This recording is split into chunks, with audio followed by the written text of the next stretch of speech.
Welcome, it's Jeremy Allen Gould. I'm coming to you today to confirm between God and of man that in fact, the rumors that you have all heard are true. I started this podcast because I freaking love music. I was privileged enough to book amazing artists and bands in the past, and I was lucky enough to stay in touch with many of them to this day. This is a place to hear their stories. Thank you so much for riding along on this journey, and I hope you enjoy what you hear. With that said, the rumors are definitely true.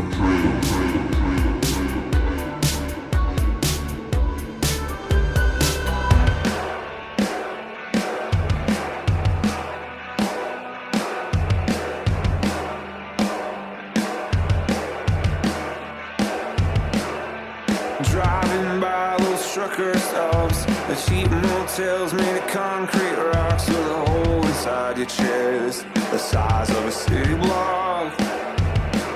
I remember the days when you said you weren't afraid to die.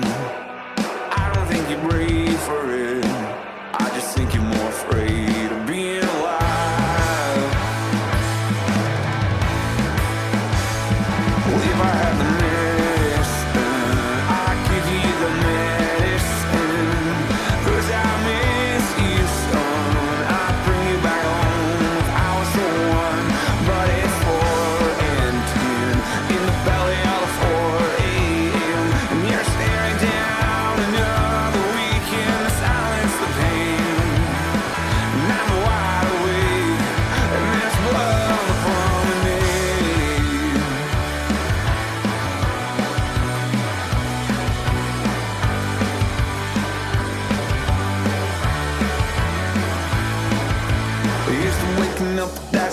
between your ribs, and you're lying down again. You just pretend you don't know what it is. When everyone around you says you're not the one to blame for it, but you're the only one who's feeling the pain for it. So you're gonna take matters into your own hands, yeah. If I had the medicine, I'd give you the medicine.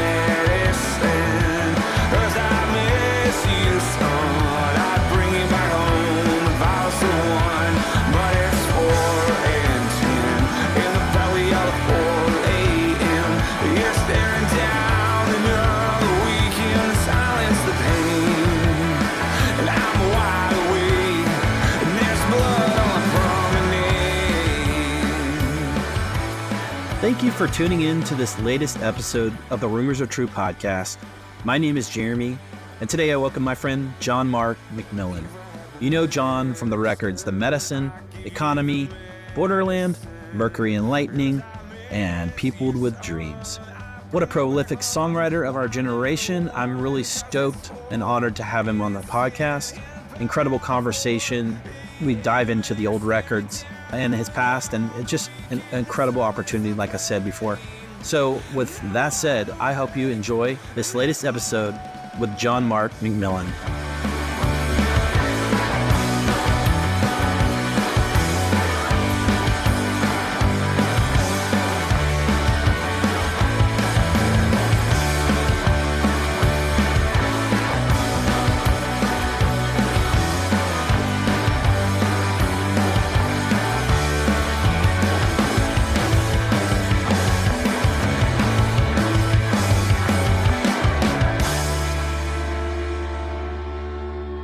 John Mark, thank you so much for coming on my podcast, man. I really, really appreciate it. Yes, I am pumped to be on your podcast, Jeremy. Thank you. I really, really appreciate that, man. How are you doing, man? Tell me what's going on in your life, man. I'm doing good. I'm doing really good. What is going on is that we've had an amazing summer, and it's been a wild summer, and it's time for my kids to go back to school.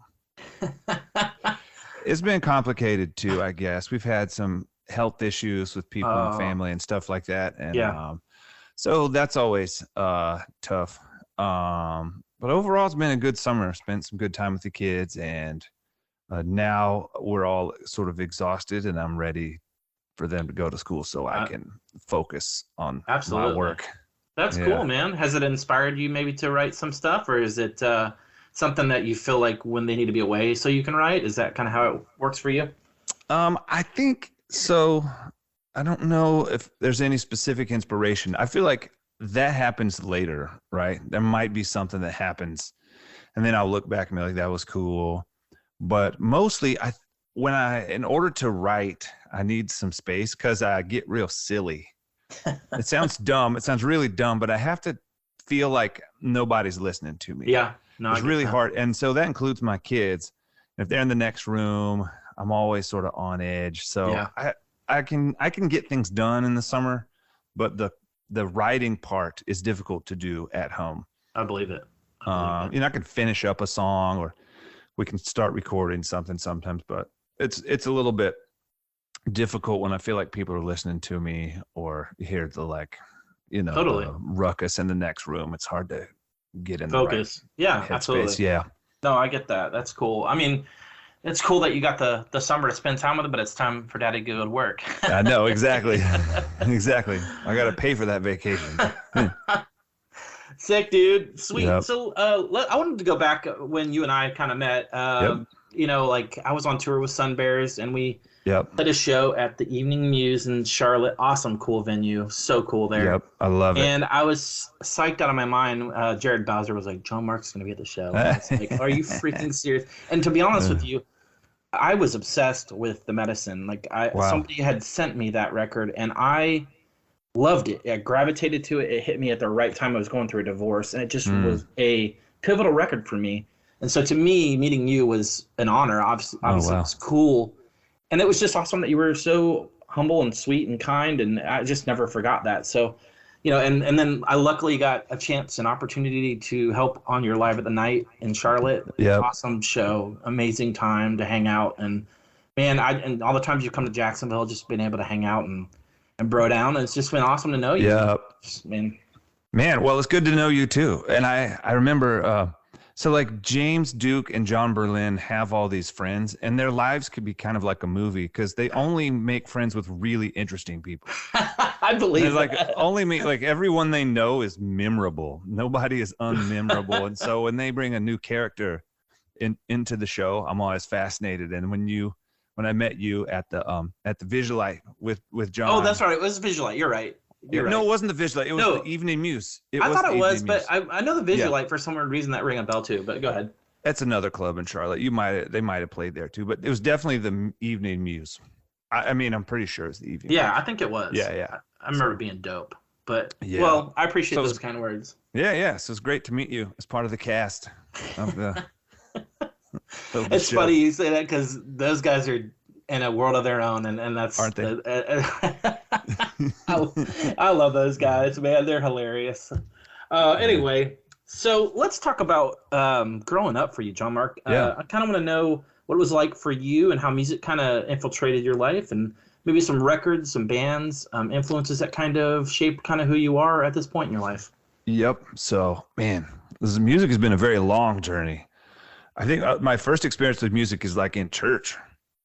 I grew up in, my parents are definitely come from the 1970s kind of hippie Jesus people type of thing. Yeah. When we lived on a farm when I was a kid with a bunch of other hippie Jesus type people. And so we would go to meetings and they would just play long worship sets. And so I remember my dad wasn't really a drummer, but when they didn't have a drummer, he'd get on the drums and let me sit back behind him. And afterwards, sometimes I'd hang around and bang on the drums.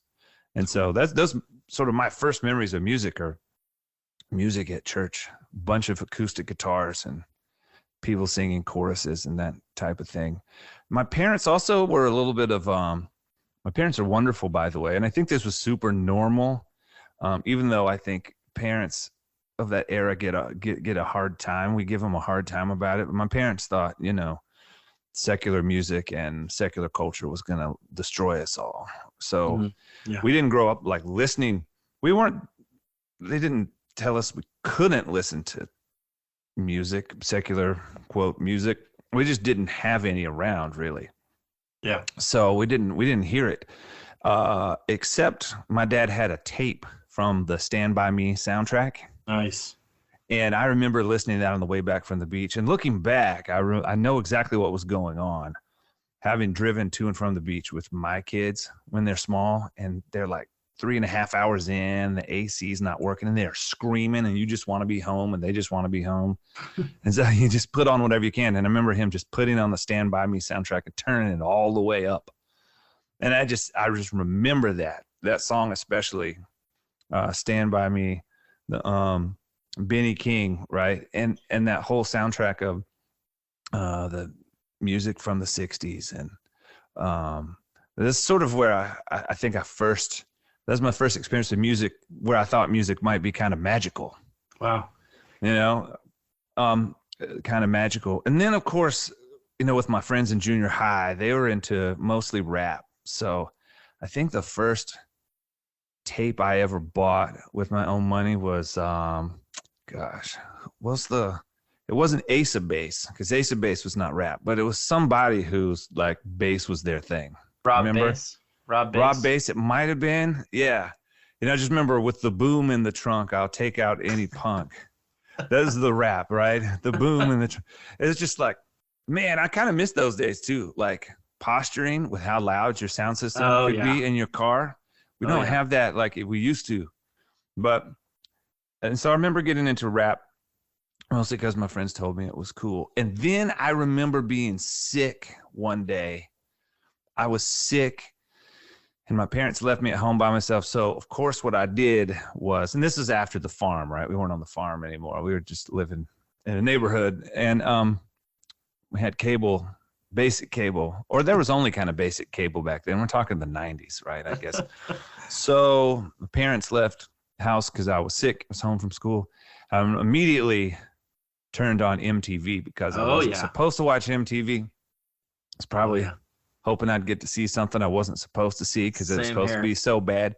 And then I remember thinking, like, when am I going to get to see this stuff I'm not supposed to see? Because nothing here is that bad. But a U2 song came on. Remember the song Far Away, So Close? It's not one of their biggest hits by far, but there's this video, and I think Bono is standing on this giant angel statue in Germany somewhere. Yeah. And I was like, what? I was like, I feel sad and happy all at the same time. And I was like, and then I was like, okay. I kind of made my mind up that people who listen to rock and roll music were weird. I remember like kids at the store with rat tails. And I know what you mean. With rat tails. I remember in the South, so it was like rat tails and like cut off sleeves. Jean jackets, Yeah, which was not cool in the 90s. It's all that is like really cool now, minus the rat tail, I guess. Right. I don't know. Somebody could do that too. But I remember thinking these guys are kind of gross and weird, and they were kind of rednecks and not fun to be around and kind of mean. And I thought, this is rock and roll. I don't want to have anything to do with this. But I think I saw that video and I was like, okay, we're doing this. I'm officially bought in. Yes. And then I made good friends with a buddy at school. I had a really hard time in junior high, a really hard time. When I started junior high, I was really insecure. I was very much afraid of the other kids, and I got picked on a lot, which every kid did. I realized later on, everyone just gets destroyed in middle school, right? Everybody. It's like no one gets out of it. And I was just kind of being destroyed. I didn't really know what to do. My friend group from the previous years were not the best friends, or we didn't have the best relationship at the time, and I felt like I didn't fit in. I was kind of a chunky kid, and people would make fun of me for being overweight, and I was scared to talk to girls. The whole thing, right? Sure. Insecurities and fear. And I met another kid in band class. His name was Craig, and he seemed to me to be fearless. Like he was his own person. He was the most unique person. He didn't like what everyone else liked. He liked what he liked, and he didn't apologize for it. And he and I became friends, and he would stand up for me and I would stand up for him. And he was really into the movie The Crow. Great movie. And great soundtrack. He introduced me to all sorts of rock and roll music and comic books and a lot of the things that I love today. And he and I were buddies, and he's all I needed, right? He was my one good friend, but we looked out for each other. And I think something about his fearlessness, right, made me, want to be like him. And I looked up to him. And so he introduced me to hundreds of bands that summer. And then, then the CD burning thing happened, and you could listen to hundreds of bands because in the mid 90s, I don't know, when the CD burning thing, that's late 90s, right? Probably mid to late 90s. Yeah. Because before that, you had to spend like $18 to get a CD, $16, and then they had like Media Play and Best Buy where you could maybe get them for like 11 or 12 bucks. Yeah. But 13 would have been a good deal. And if you don't have one of those big box stores, you're definitely paying $16, $17, $18. It's true. And so, and that's in 90s money. I looked this up recently. In 90s money, $1 today is worth $2 back then. So we say $18. It's really like 40 bucks. So like for a kid, a 12, 13, 14-year-old to go to the store, it's been $40 to get 11 songs. It's a fortune. It's a fortune. It is a fortune. And when I got a job, I was able to afford it. But when the gates opened and you could burn CDs, and it was just like a gold rush. Mm-hmm. And I was being introduced to all these new bands, so many that I can't even think of them all. It was just outrageous, right? Yeah, that's amazing. Though. The opportunity. So that's really, I guess, how I got into music. That's kind of the short version. Did you, when you were listening to this, obviously U2, you said influenced you. Yep. Did you pick up a guitar and say, like you said, I get it, I buy in? Yep. When you picked up that guitar, did you feel like you were writing something that you felt like, oh wow, this is cool, this is awesome, or was it a long process to be able to write songs? Yeah, it was a very long process. So for me, I really didn't pick up a guitar till my late teens. My buddy Mark Mathis, do you know Mark? I know the name from John and James. Yep. They played with him some. He's Charlotte local, and he's an incredible songwriter, and he's also one of my like childhood best friends.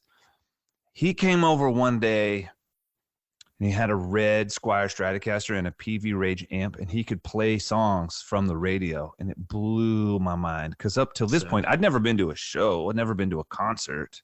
Wow. So I was too young. You kind of had to be a little bit older, or you had to have somebody to take you. My parents weren't going to drop a 14-year-old off at a concert, and they were coming around, to the culturally, right? Sure. But they still weren't like excited about dropping one of their kids off to see like Alice in Chains, right? You know what I mean? Like, so I didn't get to go to shows. I didn't grow up going to shows. So the only music I'd heard at this point is in church, and usually simple choruses, and in church music doesn't have to be good, especially back then. It's more just like you just do it, and it's not about how good it is. And so sometimes it wasn't good, and you're just playing these chords, hearing people play these chords and sing bad. And he came over and could actually play songs from the radio, and I thought that was impossible that anyone could do that. Other than only these like select few geniuses could play those songs, and he was playing them, and they sounded like the radio. Wow. And I was like, oh my God. And I was like, if he can do it, maybe I can do it. And I begged him to teach me how to play some of the songs. He's playing like Weezer and Nirvana and Pearl Jam and REM. And I'm just like, I have to be a part of this. I was like, because sports didn't work out for me. I need a thing, right? I need something to impress people, to impress girls, and to have something to do. And I loved music. And I was like, you can do it. Maybe I can kind of do it too. And I begged him to teach me how to play Yellow Ledbetter on the guitar. Wow. And he didn't.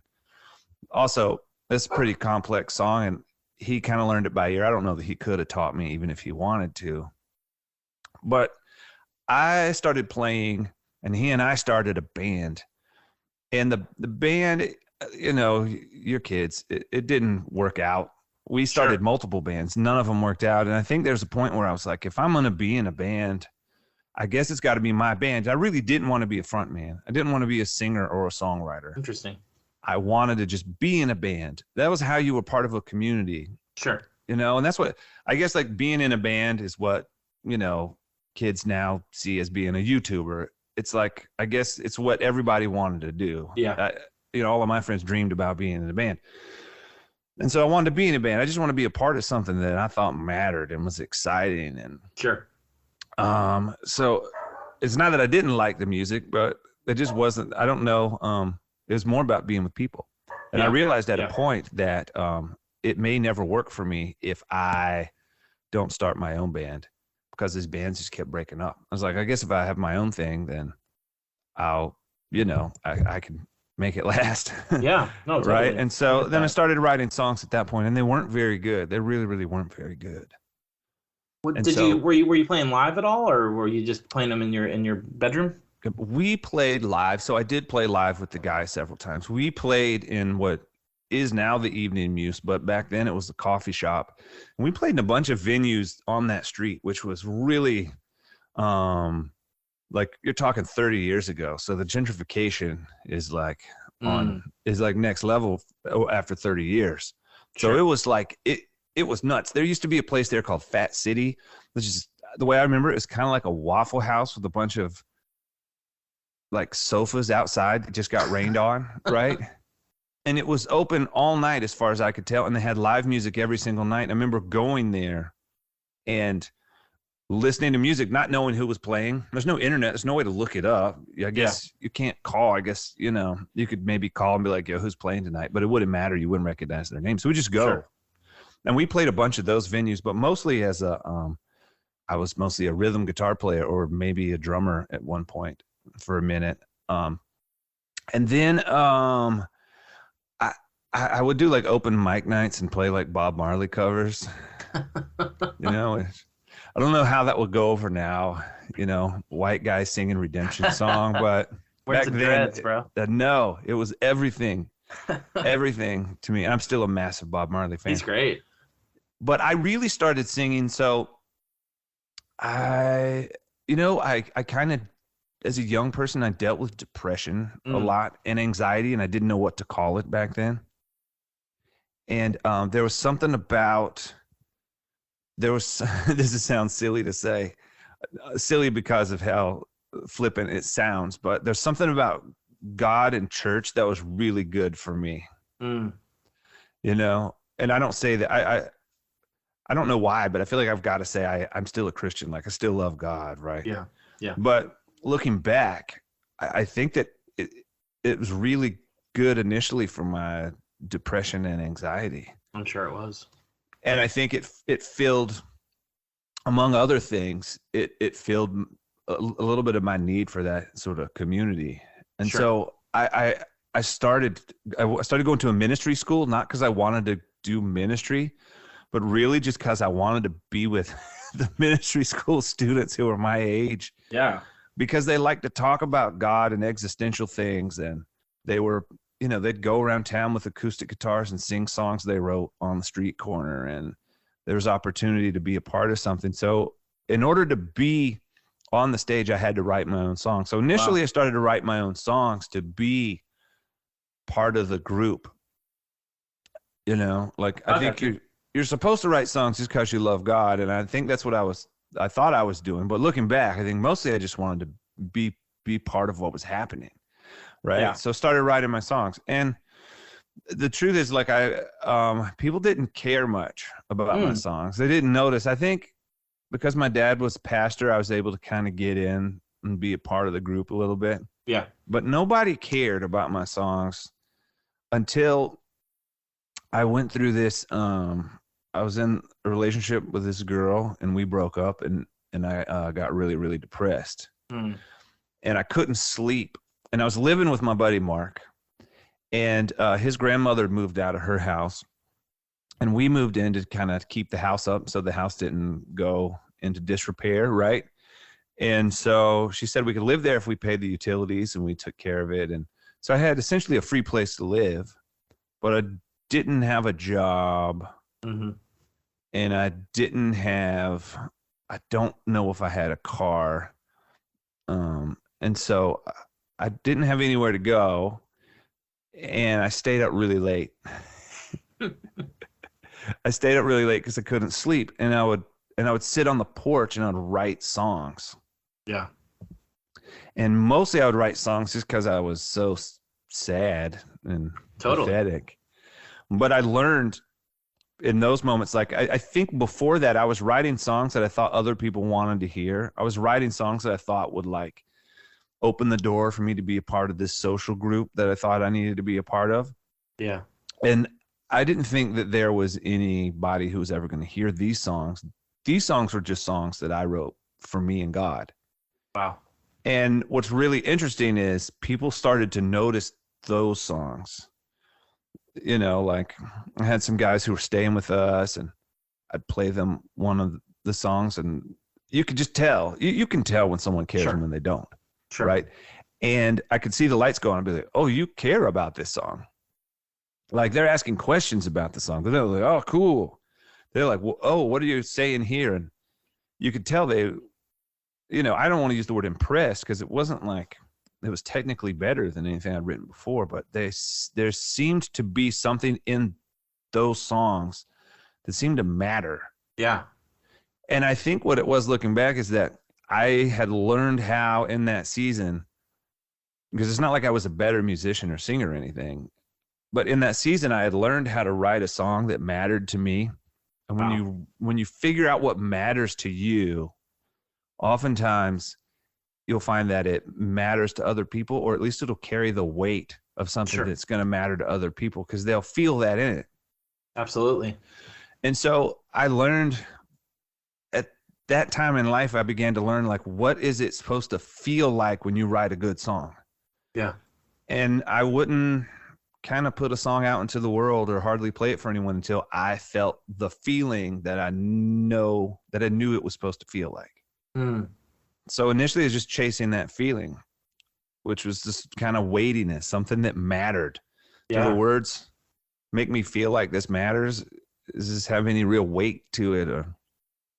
And so that's really where I learned how to write songs, just in the middle of the night.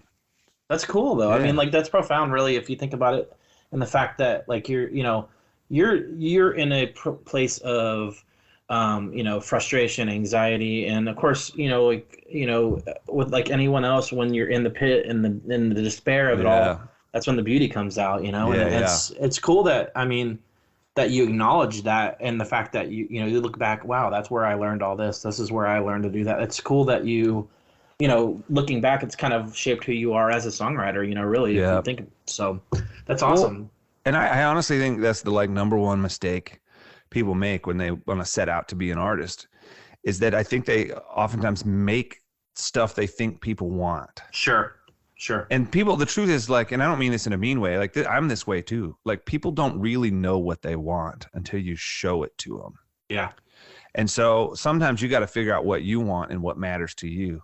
Yeah. And if you can articulate what matters to you, you'll be surprised at how it connects with other people. Absolutely. Not everyone, because nobody connects with everyone, but the best chance you have of connecting with someone else is figuring out what matters to you first, right? Yeah. So you start writing the songs. Do you start to work on an album, Hope Anthology Volume 1? Is that kind of how it happened? Maybe kind of talk me through that. Yep. Those are the songs that became Hope Anthology. Which is funny. I went back and listened to those songs the other day, and they're so like young. Do you cringe? A little bit of cringe, yeah. But you could tell that I meant it, Yeah, totally. And the recording that was the first time I'd ever done any sort of recording. So I don't know that those songs were captured the way that maybe really showed how, the potential that the songs really had. Sure. This is my very first recording ever. I mean, we didn't have technology back then. What's interesting is we used really good gear, but we didn't know how to edit. So the songs are mostly performed, right? Wow. Like they're multi-track. It's not live, but we punched in vocals and stuff like that. We didn't have vocal tuning, and it was really like an old school album. That's cool. Like the way they made records. A lot of the records that I love, but yeah, a lot of those songs became Hope Anthology. When you look back on that time, I know you say you kind of listen to it and you kind of chuckle about it.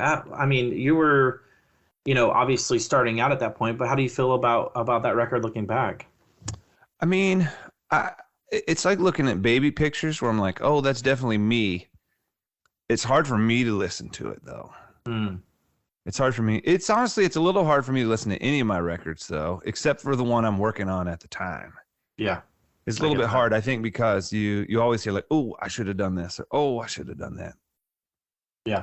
That album is nostalgic though. I hear it and I feel 22. That's awesome. That's amazing. But that's one of the ones that's not on the streaming platforms though, just because I just don't know that it was quite ready. I get it. That baby John Mark was ready to. It's the little league. It's the minor league. Not ready for the majors. It is. Well, so I do want to ask you though. It obviously gave you the confidence to record another record, so there had to be some sort of, something that you could spring off of, if you will. Yep.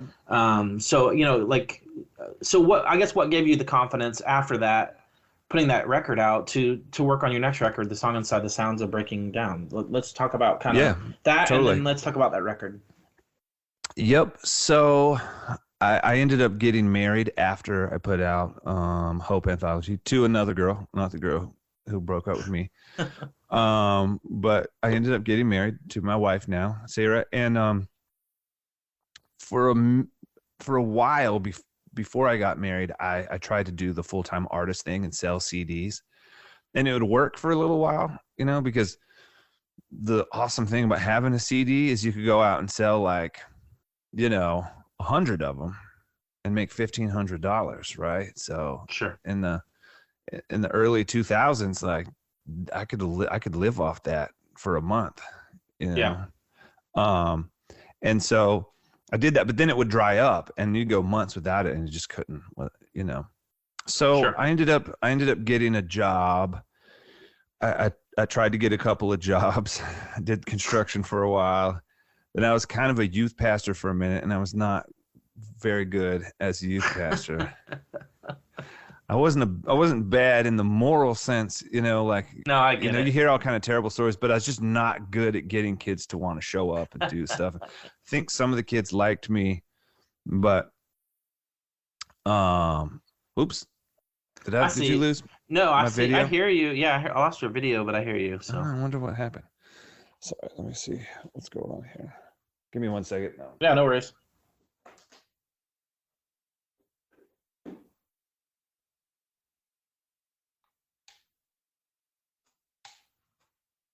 This is the problem with really good technologies. It's all kind of like you're back. You're good.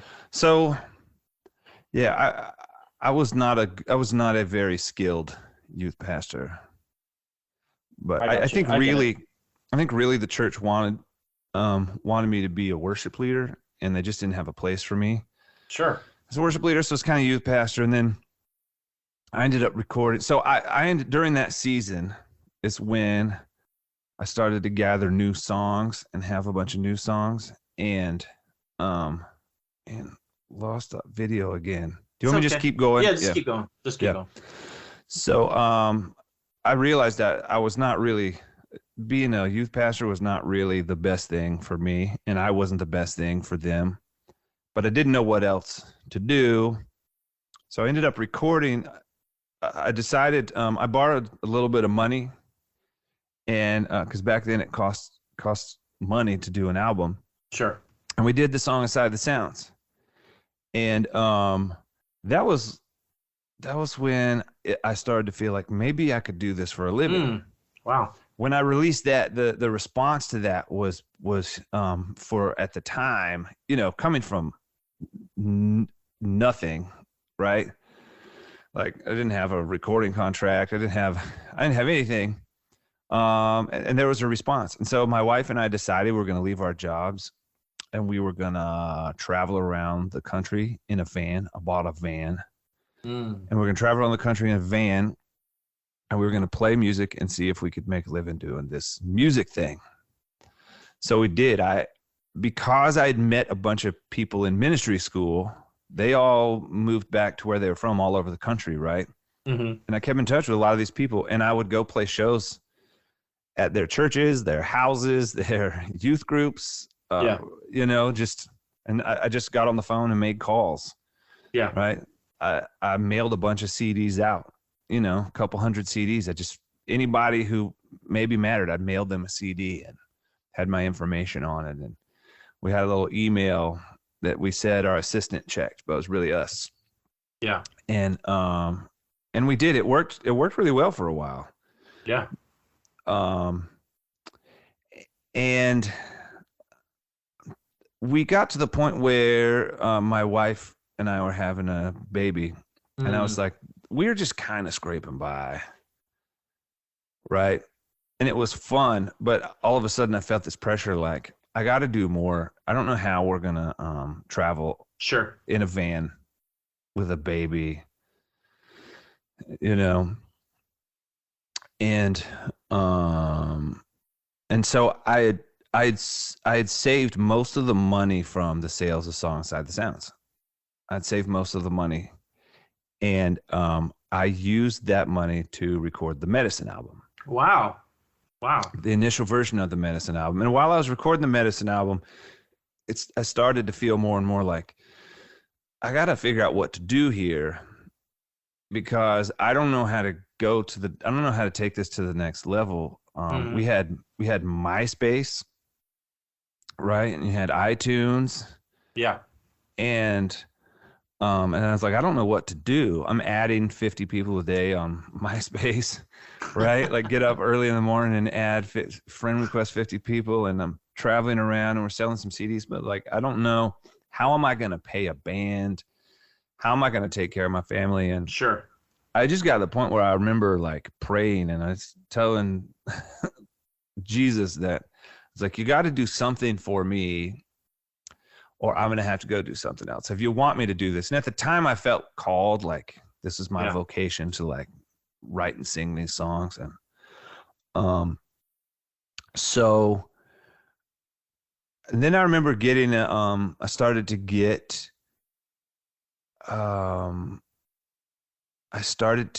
messages from music industry people in my MySpace, right? And it's always kind of the same. Back then, like, love to see you. If you're ever in Nashville, let me know, you know, that kind of thing. Yeah. I remember meeting a couple at like Cornerstone, and then I played in a couple events in Nashville. We were coming through Nashville. I played a couple events there, and then I ended up meeting with one of the Integrity guys. Yeah. And I remember everyone I talked to wanted me to do Christian radio, and I was like, I can't do it. Like, I was like, if my songs work on Christian radio, that's fine, but I'm not going to re-record them for Christian radio. And at that point, everybody wanted me to do that. And that was their only real marketing plan. They're going to get you on tour with some people, and they're going to put you on the radio. Yeah. I was like, well, I just can't. I'm just not interested in this, the way, I mean, it has to sound different, right? Sure. And I'm not even putting down people who do that, but that's not what I was doing. And it felt weird to like have this album full of songs, and I'm going to take two and make them sound totally different. Yeah, totally. Right. And so, Integrity was really the only company who's like, we'll let you make records however you want to make them. I was like, really? However? And then the guy was like, well, you probably can't put, you know, nudity on your cover or anything like that. But generally speaking, we'll make you can make the record you want to make. And so I ended up going with Integrity mostly from that one conversation. Really? Yeah. Wow. Was the Medicine already done when you joined Integrity? Yeah. So the Medicine was. The Medicine didn't have, there were 4 songs that were not on the Medicine. Okay. And one of those was How He Loves. So I re-recorded How He Loves for the Medicine. I wanted to ask you real quick. Let's back up just a tad. Yep. I want to know your thoughts real quick before we get too far into the Medicine. Sure. The song Inside the Sounds of Breaking Down, looking back on that, I just want to know your thoughts. Obviously, that was kind of a game changer for you somewhat. The reception of it and kind of the success of How He Loves. What was that like for you? Was it a whirlwind? Was it something that you just obviously didn't see coming. And then when you saw the wave, how was it? Was it overwhelming? Was it? I was just curious how you felt about that. Okay, so let me back up a little bit. I wrote How He Loves, and I put out How He Loves on the song Inside the Sound, and that was I want to say that was around 2005. Yeah. 04, 05. I was married, so it must have been 05. I put that out in 05, and How He Loves was on that. So I'd written How He Loves 2 years earlier, maybe 3, after my friend died in a car accident. And I sang that song a lot for a little while. And it was really our church community, we wrote all our own songs. And so that was one we sang a lot, especially in that season. Then I'd stopped singing it because I sang it for a year, 2 years. And I wasn't even going to put it on the album, on the song Inside the Sounds. My wife made me do it. Wow. She made me put it on the album. Not because I didn't like it. And I'm glad I listened to her. I'm glad I did it. So put it on the album. At the time, so I believe the way it happened was at the time, my sister-in-law had become good friends with Kim Walker, and she had come to visit us. She might have been even she's in her early 20s or late teens, maybe even. She's singing backup, and she came out to the church we were at, and she, for like a summer or something, and hung out with my sister-in-law and sang, and she led worship some. And we were singing the song during that time, and she took the song back to her church on the West Coast. And then, so she started kind of singing it. And at the same time, we recorded the song Inside the Sounds. I think I just recorded it. And one of John Duke's friends, I can't remember who it was, but they were going to record another song. And John Duke's like, no, don't record that song. Record this song, How He Loves. And the guy's like, really? So he recorded it. And then he gave that version to David Crowder, and then David Crowder wanted to record it. So Kim started singing it. And that was around the same time the Jesus culture thing started to become popular. I think the way that story goes is that we had I sang that song at a big event called The Call in Nashville in 2007. And I don't want to say anything bad about them, but I was just kind of done with like big conference and church stuff. I get it. I don't like it. No one mistreated me or anything. I just don't vibe with it. It's not your bag, baby. It's not. Yeah. So I moved on, and they asked me to come and sing that song at another thing in Vegas. And I told them I politely declined. And so they came back and said, is it okay if Kim sings it then? So she sang it, and there's a video, and that video blew up. So the video blew up, and David Crowder heard the song. And I think they watched, someone out there watches how songs are doing, right? There's a song that's coming up and no one recognizes the songwriter. It's not on an album, a major album. It's not on the radio, but churches are singing it. So they think that's a big deal. And they watch those songs and they're like, well, no one popular has recorded this song yet. So they brought it to David Crowder, and he wanted to record the song. Initially, he sent me an email saying he wanted to record it, but he wanted to change the lyric. And I told him he could not. I said, thanks, man. I'm a big fan, but no, I don't want to change the lyric. So then he wrote it. Then he wrote me back a couple of months later. It's like, hey, what if we rewrote the lyric together? I was like, all right, well, let me think about it. So I thought of some different lyric options for the lyric he was talking about. Sure. And then I hit him back. He's like, oh, man, I already recorded it. I hope that's cool. And at that point, I was like, this is years after the song. I didn't think I would ever play or sing this song again. Yeah. Right. Once again, not putting the song down. I have to be careful because that song means a lot to some people. But, as an artist, like anybody who does anything, like I sang that song every night for years, and I was just sort of ready to move on.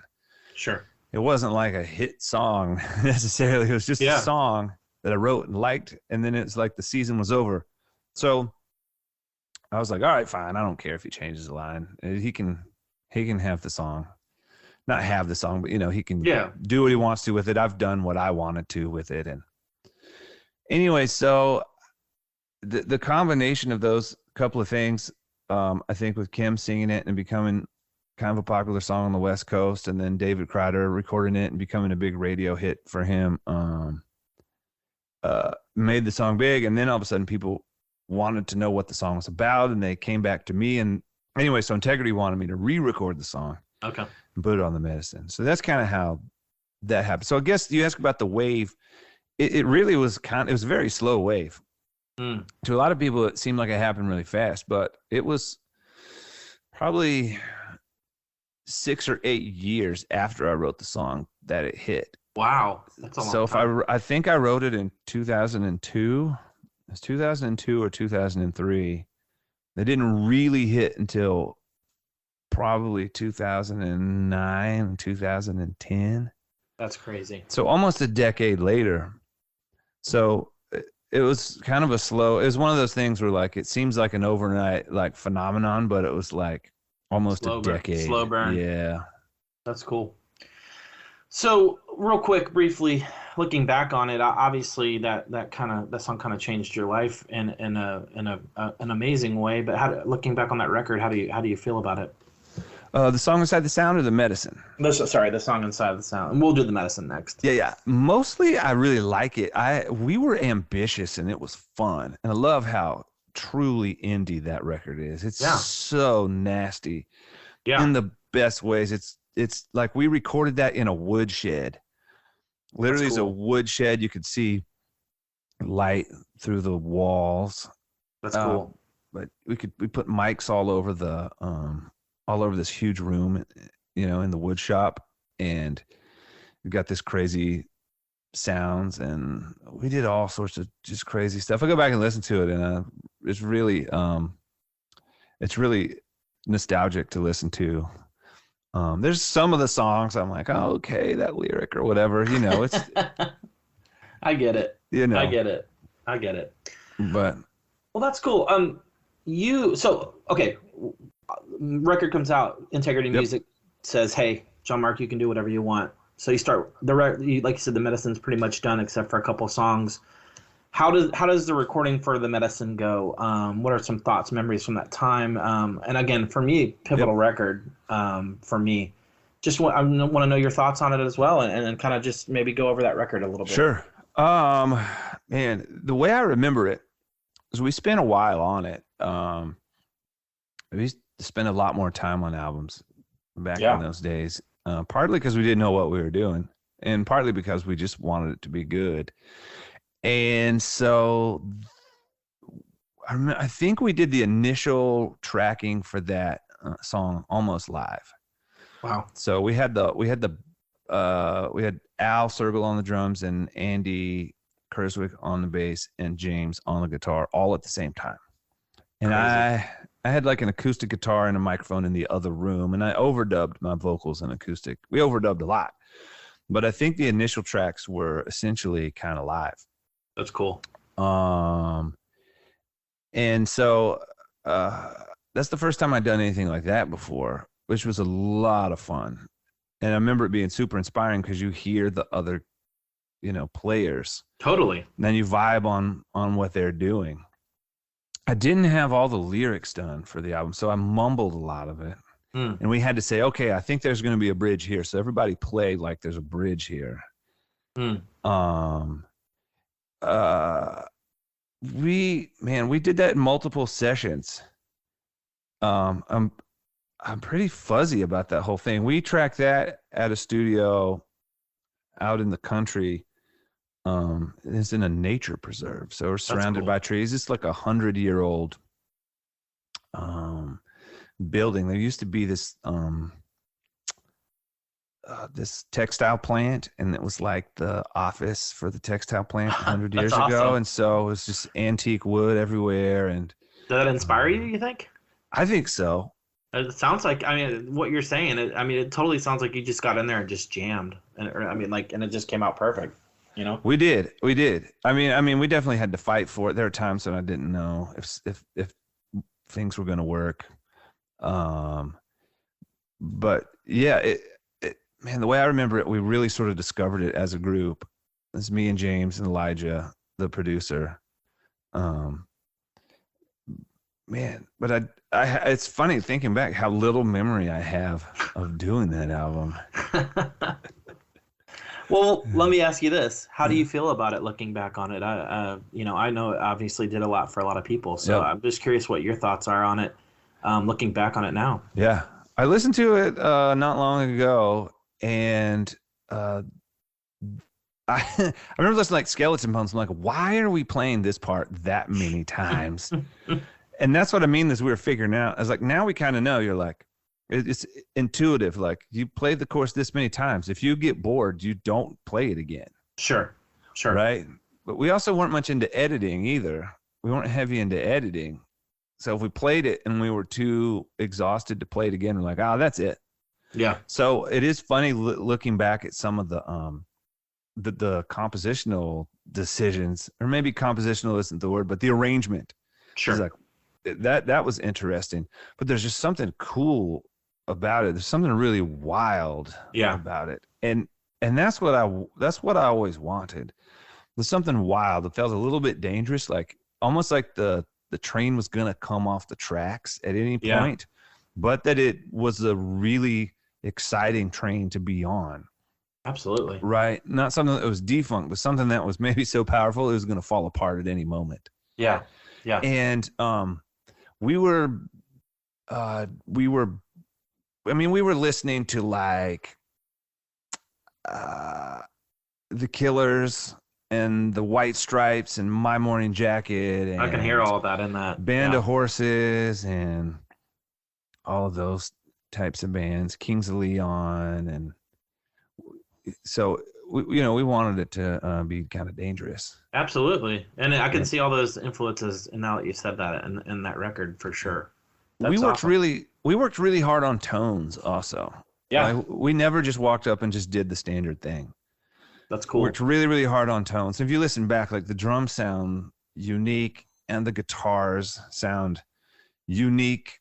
There are times the vocals sound super unique. Sometimes I wish I'd spent as much time on the vocals as we did on drums and guitars. Yeah. But part of it is because I hadn't finished my lyrics, and there was a moment when I was like, we just got to finish this. Yeah. Yeah. Right. And since I have the lyric, finally, let's just do it. It'd be nice if I had the lyrics beforehand, be like, let me sing this 4 or 5 times and let's like really like make it sound good. Yeah. But well, I think it's a fantastic record. I truly mean that.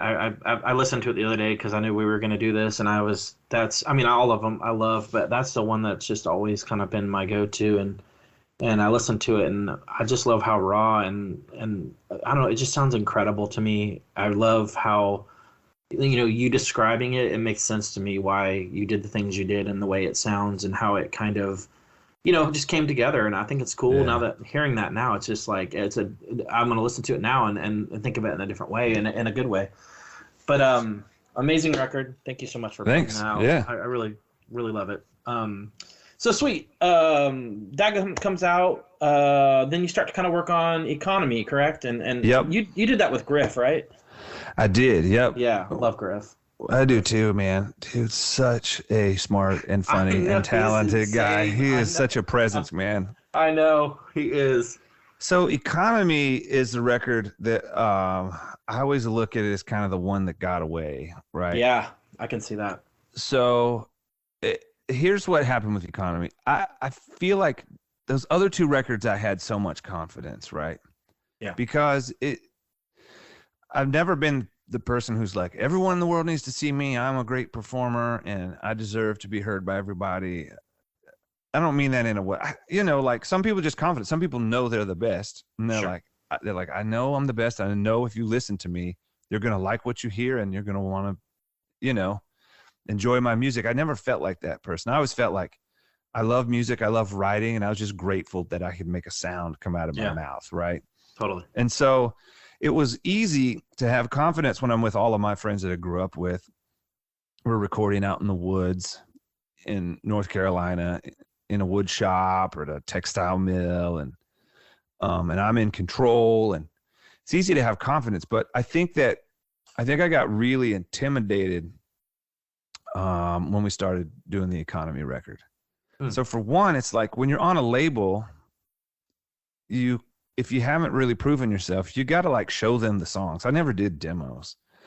So I had voice memos. Literally, I sent them voice memos from my phone is what I sent them for demos. And finally they're like, well, all right, let's go do it then, you know. I'd had a little bit of a falling out with the producer of the medicine. And so I was looking for someone else, and Griff is a really good friend of James and John was playing with me at the time.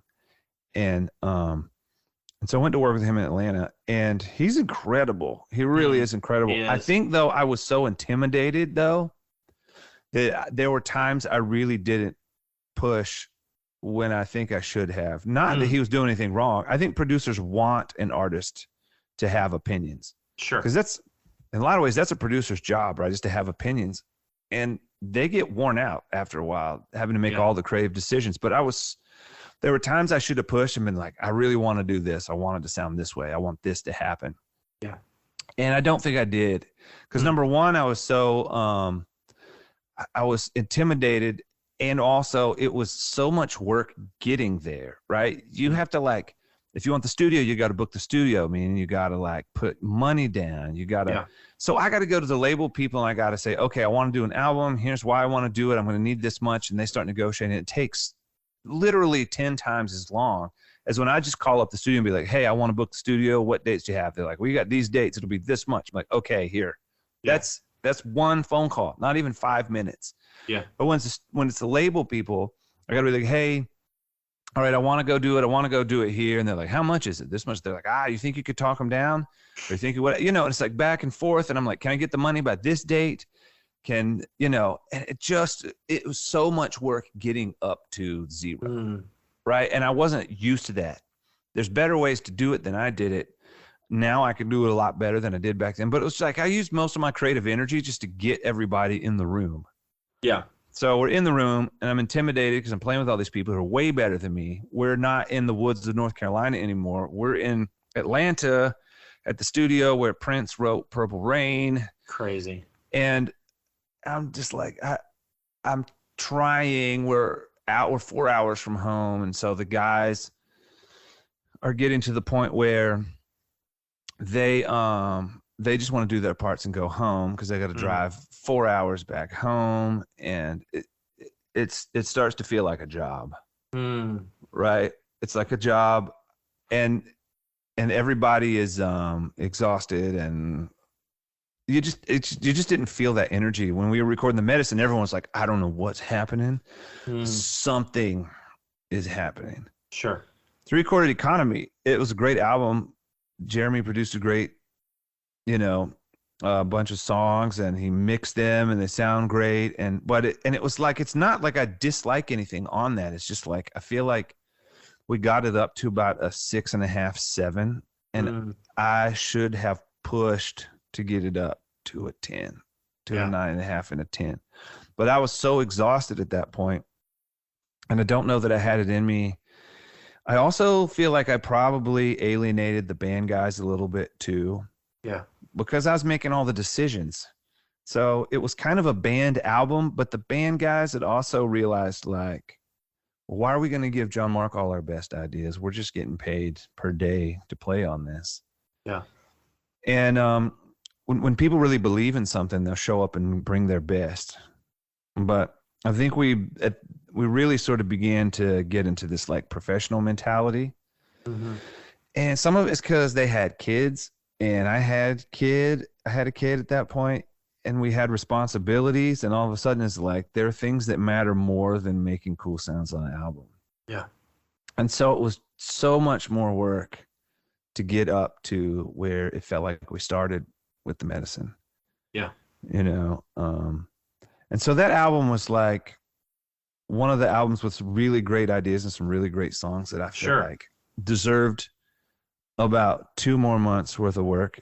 And I needed to just be more like, I want to do something else. I think also I wanted to put it out and just have it out in the world because I thought I needed to. Yeah. Yeah. And then, not to mention, while we were recording the album, my A&R guy drove up and told us that the record company was bankrupt. I was going to bring that up. That's what I had heard. Which is ironic that we called the album Economy.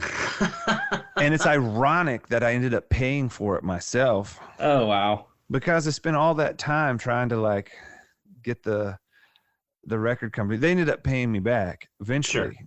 Right. But then that was really, when you ask why I left Integrity, it wasn't because I was down on Integrity, but I think after I paid for that album, I was like, so I paid for the album and I got the album done, but I had to ask you guys and I had to jump through the hoops, and I had really good people there I really liked. To this day, one of my favorite people was my old A&R guy. I love him. He's great. And I learned a lot from him. And when I have music industry questions, I'll call him and pick his brain, right? Because he's great. But I was like, why am I jumping through all these hoops? Why is it so hard to get up to 0? And I ended up paying for it out of my own pocket. I was like, I'll just go back to paying for it myself. Totally. So it's like, it's the worst case scenario. I got to ask a bunch of opinions and do a bunch of meetings and spend my money. Cut the third man out, dude. I know. And that's kind of how I started to think. I think after that, I got a little bit sideways on the whole label thing. No, I don't. Yeah, absolutely. Like, why am I doing this? There also was some weird stuff going on. Integrity got bought by a bigger company. And I think there are some people leaving Integrity who are also like, looking back, I didn't realize this was going on. Maybe people were leaving who are like, maybe I could take some people with me. I don't know. I no one ever. Sure. I don't know. But a lot of Integrity. I know. Well, Integrity got bought by a book company, and I was like the first album they released. And everyone's like, oh man, this is gonna suck, bro, because they're a book company. They don't know how to market music. Ooh. And so it didn't go super well, and so we all parted ways. They were happy to keep some good publishing, and I was happy to be out on my own, the freedom, doing my own thing. Absolutely. But that was hard. That was a really, really hard time. I thought I might be just done with music at that point. Wow. I thought I might not be making albums again. Wow. Then I had a little bit of a falling out for a minute with the guys in the band. For a number of reasons. One is that whole season was so exhausting for everybody. Sure. And I pushed everybody really hard. We were also touring. I remember telling my wife, I was like, man, I was so exhausted in those days. I don't remember moving into our new house. And she's like, it's because you didn't. Wow. She's like, you were on tour, and I had a baby and was pregnant, and I moved houses without you because you were on tour. Wow. That's the way it was back then, because I thought I was I had like the savior complex. The world needs my music. Right. I mean, that's probably fine. I think young people should feel that way, that what they're doing matters. Sure. But all of a sudden, we all have kids at home. We're driving around in a van all over the country. And some of the guys in the band had done some big worship stuff where they got to fly on airplanes and, stay in the lounge and ride on tour buses. And I think they were like, well, John Mark left Integrity. He doesn't want to do this worship leader thing anymore. We're playing these dirty clubs and we're riding around in a van. And I think they were like, why are we doing this? And I think maybe they, for a minute, maybe started to think, well, John Mark just has a chip on his shoulder. He just wants to be a rock and roll guy. And I think that they were sort of like, they just didn't care. They were tired. And looking back, it's not fair for me to expect them to believe in what I am doing as much as I do. Sure. Because unfortunately, they don't have the long-term residual, right? And I was too young to see that. I was like, why should I expect them to kill themselves to build my long-term career? Yeah. To sell albums and create publishing and long-term passive income. It really wasn't fair. In my mind, though, it was like, we're part of this movement. We're doing this thing, but we weren't really. I think there was a lot of good that we were doing, but also I was like just super ambitious too. I wanted to prove myself, and I probably pushed them, pretty hard in order to do it. And we've had some of those conversations. I remember Lee Worley played drums for me for a while, and I remember apologizing to him. And he was like, man, you don't need to apologize. I was having the time of my life. It was a lot of fun. Sure. It was a lot of fun. But there's a point where it's like, if things didn't change, how are we all going to take care of all our kids? You're not talking about one guy with kids. We're talking about I had 2 kids. James had 2 kids. John had two kids. Yeah. Lee had 3 kids. A lot of mouths to feed. Yeah. A lot of mouths to feed. And we're driving around the country in a van and having a lot of fun. But it's a little bit, if you're not really making money, it's a little bit hard to come home and explain to your wife. No, I get it. Why what you do matters. And I think that, I think the band guys began to sort of lose, maybe some of the fire. Sure. No, I get that. It's probably really tough to be in their position and your position as well. You guys both want to be creative and both want to excel at what you do, but like you said, they have different vision in terms of, you're kind of the front piece, and it's like I could understand both sides of it completely. Yeah. So I'm sure that was extremely hard for them and for you. Yeah. And I'm glad things are better, and hopefully you guys all learned something from that at some point. Just to kind of and bands are like relationships. They're messy. They have those times where you're just like, why the hell did I do that? Like, I mean, I hear those on podcasts all the time. Yeah. It's like I was selfish. I did this or that, or whatever it may be, and it's just. Well, also when you're trying to accomplish something that's really difficult, totally, and you're not sleeping much, you're driving hours and hours a day, and then you can't think clear. You run into conflict, and also you're still kind of young and haven't learned how to handle conflict. You haven't learned good tools. You just get angry. You say things that you may or may not mean. Yeah. And you handle things poorly, and sometimes people get hurt. Luckily though, I think I've tried to fix all of that. That's good. That's great. And I don't know, looking back, that it was an uncommon mistake. Yeah. It seems to be pretty normal. Young people, I know some brilliant young people, but when people are younger, they tend to have less experience and tend to make more mistakes. Absolutely. And a lot of times you don't learn without making them. Sure. Absolutely, man. And acknowledging that is half the battle. Yeah, for sure. So I got a lot of grace for myself for those That's days. Great, man. Man, we all deserve grace. Dude, so next record, Borderland. Yep. You decided to put that out yourself. Great record. Love it. Fantastic. Yep. Thanks. Maybe kind of bring me through that, maybe some thoughts and memories from that time, and kind of how you feel about that record now as well. Yeah, totally. So I was at the point after Economy, after I'd mostly let go of my band. I was sort of like, can I even do this again? I mean, the band was a big part of what I did, right? Sure. I'm not a great musician. Like, I wrote the songs, but James and the guys brought the vibe. Yeah. They created like an incredible platform for those songs, like very unique, and there was just something magical that James and I had for a while when we worked together. Yeah. It's just like incredibly fearless on the guitar. And I felt like we're very different people, but I felt like the way I approached the lyrics, it felt like that was the way he approached the guitar. Yeah, it's like, I want to make people feel something. I want to feel something. And James plays guitar like that, right? Like you feel something when he plays. And I don't think he's comfortable playing if he doesn't feel like you feel something in his playing. He knows how to find that thing. And so I didn't know what if I was gonna be able to do another album. I didn't know. And I had a handful of friends who came to me like, I think you really should maybe not quit. One of them was the producer who produced The Medicine. He was really, really kind. He came over and he was like, what do you got? And I was like, I got these ideas, but none of them seem good. And he helped me sort through those ideas. And he's like, actually, I think you do have something here. Wow. You just got nobody to tell you what to work on. He's like, don't work on this. That doesn't feel like it's going anywhere. This here is great. It's just the wrong groove. This here is cool, but what are you saying?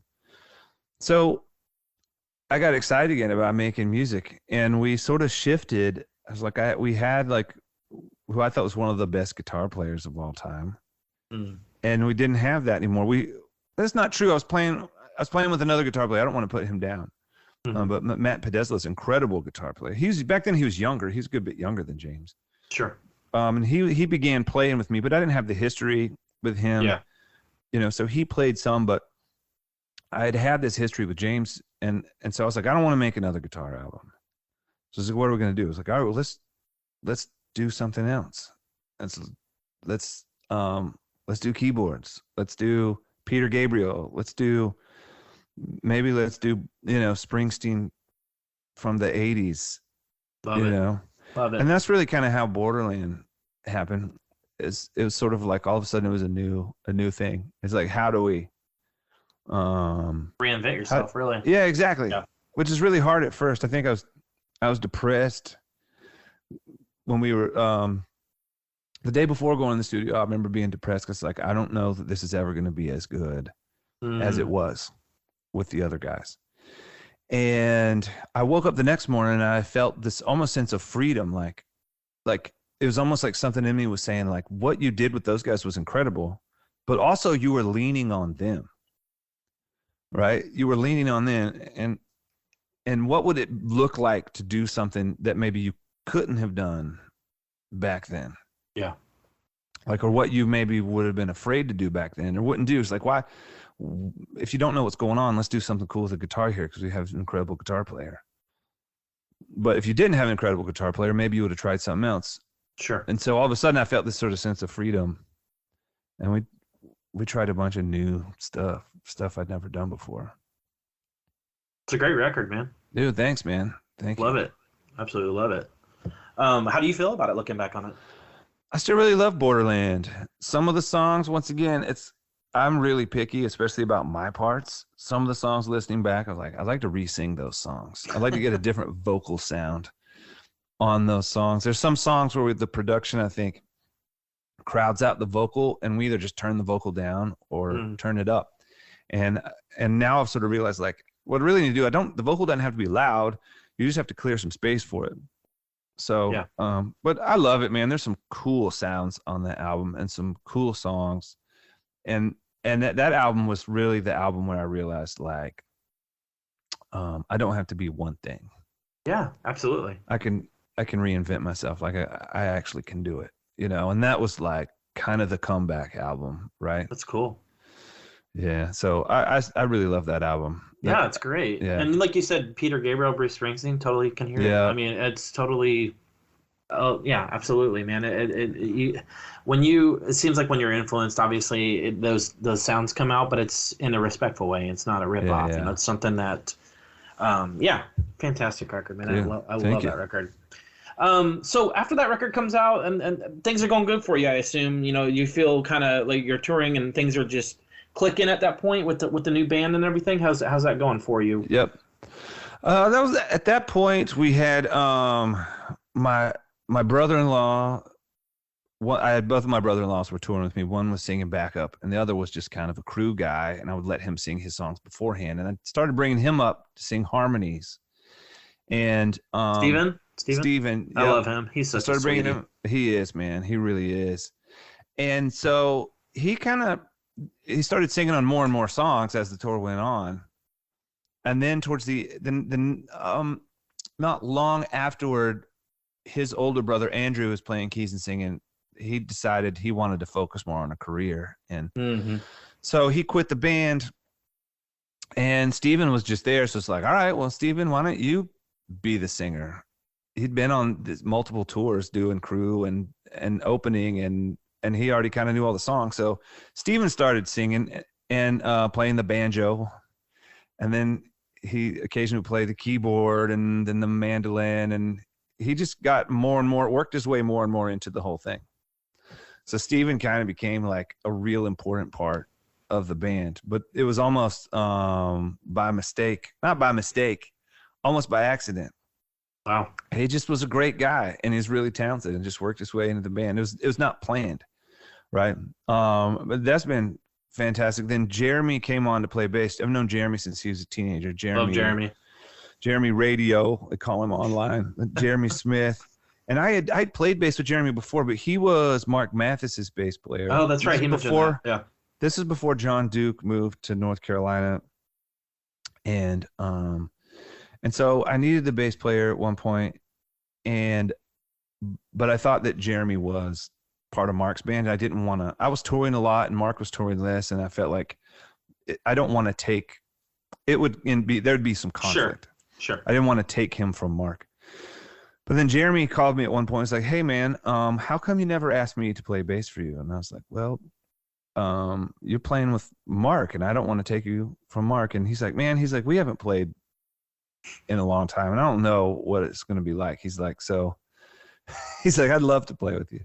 That's so I was like, "All right." So Jeremy came on. He's been on ever since. We've had a couple of different drummers. What's interesting now is the drummer who's touring with me now, Al Sergel, is like one of the very first drummers I ever played with. He's the drummer from Song Side of Sound, and the drummer from The Medicine, and one of the main drummers from Borderland. He's so good. He is so good. So that's really cool. And that's been real interesting, having Al out with us, because it's the first time I've had anyone who's more than a couple years older than me. Mm-hmm. And I love it, man. Like Al is such a great big brother to me. It's so cool. You know, I'm especially after, James and John are about my age. Yeah. After they left, most of the guys in the band are younger than me. And so I'm the leader. I'm like the daddy, uncle guy, right? I'm the one like, all right, guys. The Abba. If somebody, I'm the one that's got to like watch out. All right, guys. And then if they need something, if someone's having a hard time, maybe they'll come ask me about life. I don't know. Yeah. But like, and I have great conversations with him, but it was really interesting having Al, like he could talk theology. He could talk family. He's got grown-up kids now. Cool. He's been in music. He's a jazz musician, so he's toured like punk rock for his whole life, and he's done so much. Like, so it's great having him to talk to. Sweet. On the road, but so the band has progressed. But Steven and Jeremy have been the constants over the last. They're both so good. They're such great people too. I love it. 13 or 14. So really, the last 10 years, Jeremy and Steven have been sort of the guys. The ride or dies. That's cool, man. Sweet, dude. Well, so you decided to start Lionhawk. Let's talk about the label. That's really cool and really ballsy, if you will. And I mean that in the most respectful way. Thanks. I mean, it definitely is a risk. What kind of came in? I know you mentioned earlier, hey, I could do it myself. You know, why do I have the third party in here? And kind of what came into your mindset when you decided to do that, and how things went with it? Yep. Well, so I started Lionhawk initially because, number one, I needed a label name to put my own music out under. And so I got a distribution deal through Capitol, and I needed a label name. But I always wanted to have my own label. Since I was a kid, I wanted to have a music label. I don't know. I just thought it was cool. Yeah.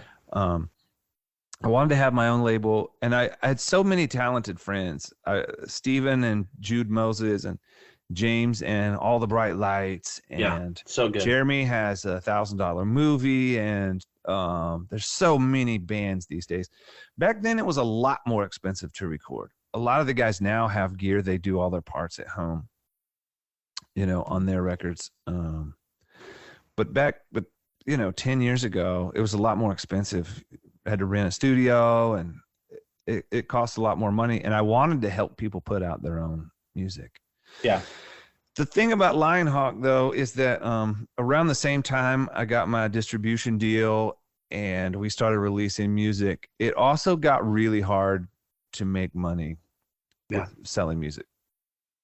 And so I got to the point where I was afraid that I would put albums out for my friends and wouldn't be able to pay them anything. Mm-hmm. And I would own their masters and we wouldn't make any money and they would hate me, which, I actually, I'm not saying any names. I don't want to whatever, but I actually know people who have been in contracts and signed their friends and are not friends anymore. That's tough. Because it happens. The truth is, in music, 9 times out of 10, it doesn't work out. And nobody wants to say that. But 9 times out of 10, label bands don't make it. It's just true, unfortunately. Yeah. And so when you sign with your friend and they make some money and you don't make any money, you feel like they took your stuff. Sure. And so until I had a plan where I felt like I could help my friends make some money with their music, I didn't want to sign them. So I haven't signed anybody in a while because the streaming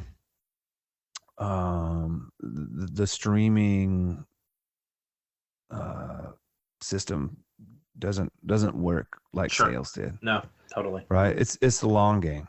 And I didn't feel like I could help my friends make any money. That makes sense. Yeah. But I put my records out and my wife's music out under Lionhawk. But so I feel sad that I never released another band. But hey, I mean, at least you got that there, and like you said, like it is the long game. It's streaming. It's cool. It's all honky dory in your hand, but no one gets paid. So, yeah, I know. It's unfortunate. I mean, it's like a double-edged sword. It's like it's amazing. You have all the music in your hand, but it's like, unfortunately, the indie artist or the artist doesn't make much from that. The suit guys making it. So I know. Well, let's go into Mercury and Lightning. Sure. Great record as well. I actually was working at the factory with Jonathan when we were pressing that record on vinyl, so I pressed about half of those probably myself. Love that record. It's great. Another reinvention of yourself, if you will. Yep. I definitely can hear Peter Gabriel in it a lot. I can, all that stuff that you've mentioned before, totally can hear that. Let's talk about that record and maybe your thoughts on it as well. Yeah. So that record, if you remember, Economy was kind of a flop, and I actually do like that record. I'm not saying it's not good. It's a great record. I feel like it could be better in some ways than it is. Mostly, I just think it could use a couple more songs, and there's a couple of things we could have done. But the album also commercially flopped. Which is funny because it's the only album it's the only album the label actually released. Right? The Medicine they licensed. I released it beforehand. They re-released it, licensed it. But the only album they own is Economy, and it flopped. So coming out of Economy, and then Borderland did pretty well, right? Borderland did pretty well. And I got my head a little bit mixed up, and I started to think that there's like a magic formula. And that because the producer who did Song Inside the Sound and The Medicine also did Borderland. And those three albums seemed to do well, respectively of when they were released and the way they were released. And Economy didn't do well. So I started to feel like, I don't know how to make, maybe the magic formula is working with this particular producer, but also he was going through some problems. He was going through some things, and he and I had some issues with one another. And at the time, we could not work together. And so I got really sort of scared to make the next record.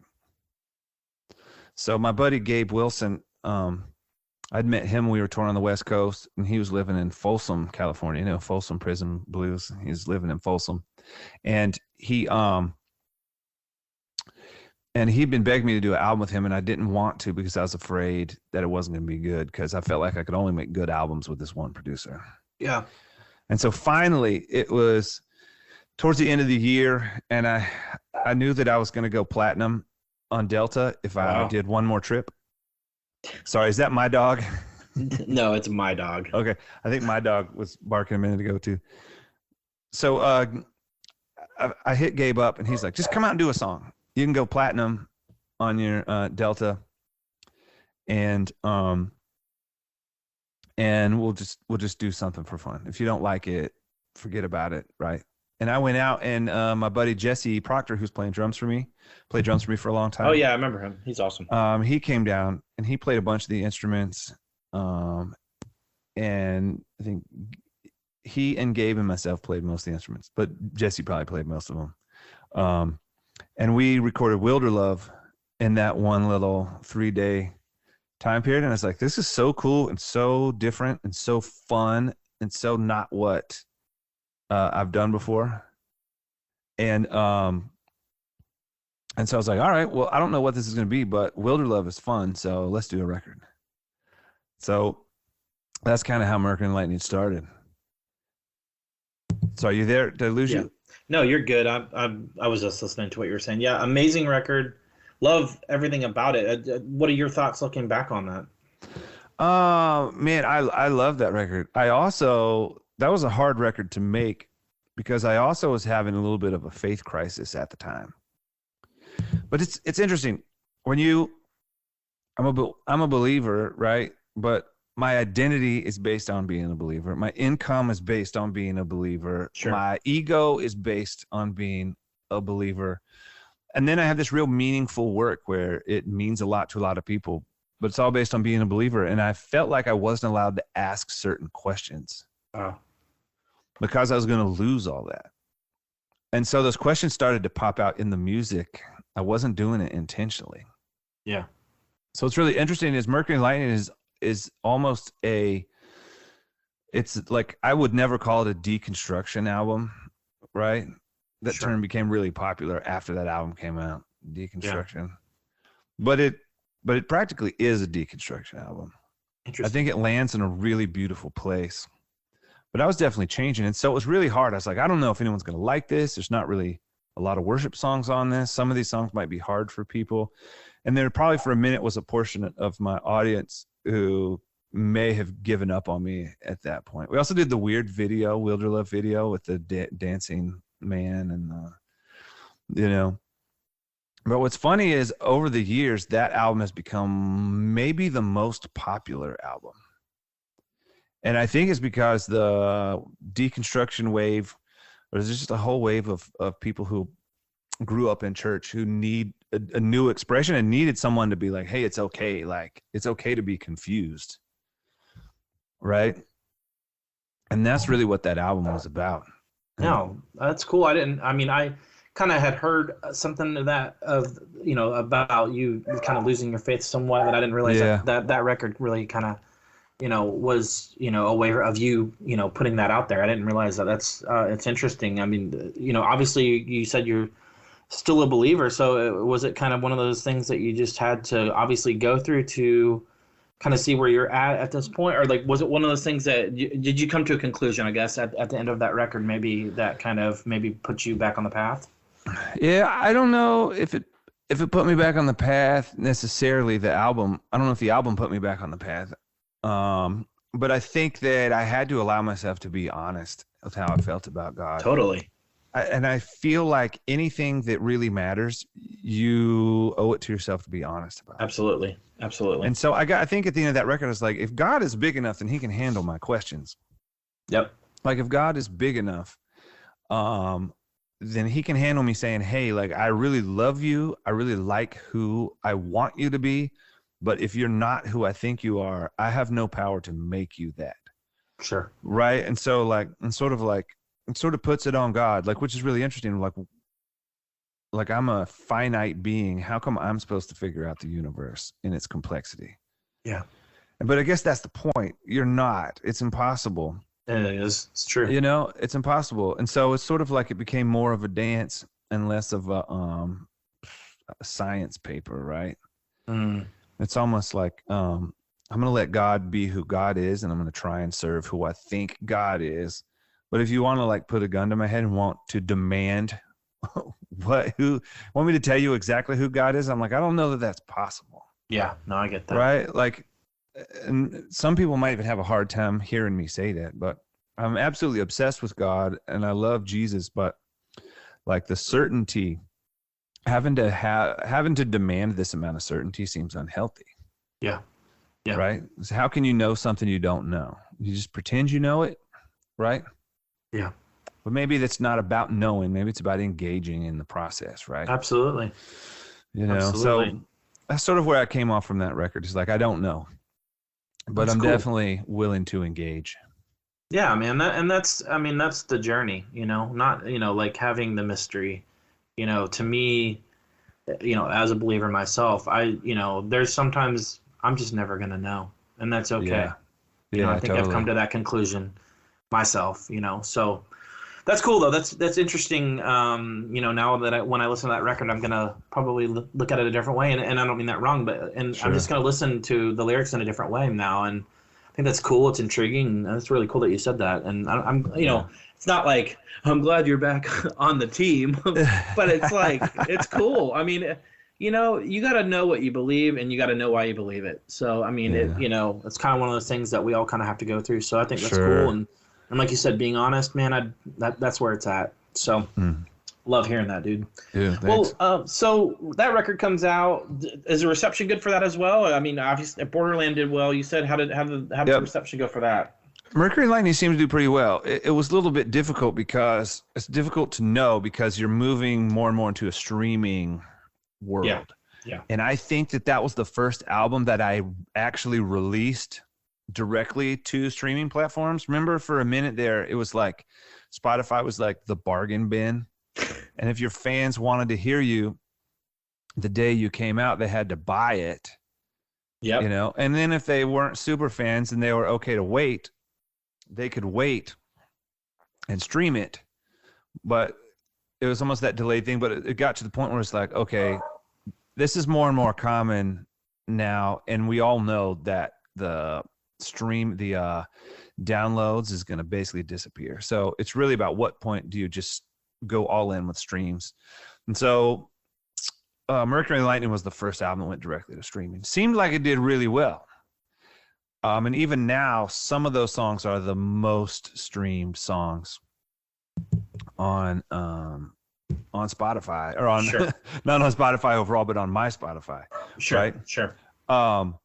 Which is really interesting because songs like songs on The Medicine are not in the top 10. But the Mercury Lightning stuff hangs out in the top 10, right? It's always kind of, there's Wilder Love and usually Mercury and Lightning and a handful of those that Death in Reverse will hang out in the top 10. So I think it did really, really well. I think maybe at first it confused people a little bit. We also did the tour with Need to Breathe, and I officially stopped. Oh, that's right. Yeah, I forgot about that. Not officially, but I officially told my team I don't want to do like worship stuff anymore. Yeah. Because I was against it, but I was like, I'm not writing those kind of songs, and so it feels like it's bad for me and them if I'm just doing all these worship things, singing older and older songs, because I'm not really writing those types of songs so much anymore.